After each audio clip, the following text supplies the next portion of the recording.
We're here at the Taste of Travel Theatre at WTCE 2018, joined here by Dr. Rupy, who's just been speaking on the stage in a really interesting session. Let's dive into that in a second, but first of all, I want to hear about this concept of yours, culinary medicine. Tell me more. So culinary medicine is the concept of teaching doctors the foundations of clinical nutrition as well as how to cook. So not only do they learn about what proteins, fats are, how that has an effect on dementia and depression, all the rest of it, but they actually learn the skills that they need to cook in their own kitchen. And what that does is it elevates the conversation that they're able to have with their patients, so they are better able to motivate their patients to choose a healthier lifestyle.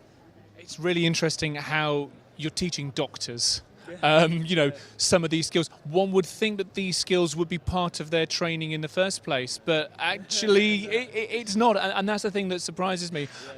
Does that surprise you? I mean, you are a GP, you're a practicing GP, yet you've got a big long line in terms of the culinary side as well. Does it surprise you that you're having to teach what it is that you're teaching? Yeah. I mean, when I was at medical school, we got less than 10 hours of nutrition training in the context of a 5-year degree. So, I mean, and it hasn't changed at all when you speak to other medical students. So really what I'm trying to do is to promote the need for that in medical schools, as well as the skill set that is vital to be able to have those conversations with patients. If they don't know how to peel an onion, or they don't even know how to utilize different vegetables, how are we going to encourage them to lead a more Mediterranean style lifestyle? How are we going to get them to eat more vegetables in their plates and that kind of stuff? So even though it seems very far removed from clinical medicine, it's very much medicine in a sense.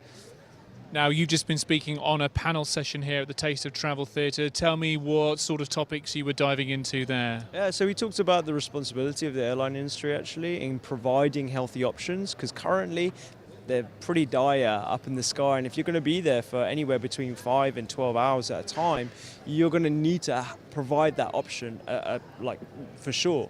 So, and I think we're also looking at the increasing demand as well for healthier options. That is a trend that we're seeing in supermarkets, we're seeing in the high street, and we haven't seen that being offered in the skies as much as it should be.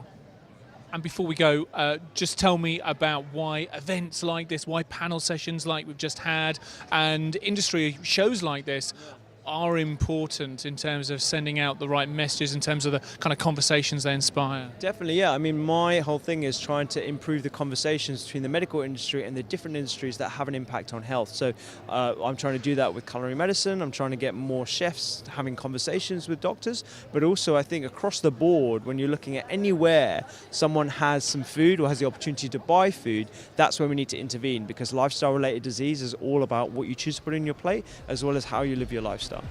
Fascinating stuff. Dr. Rupy, thank you very much. No worries, anytime. Cheers.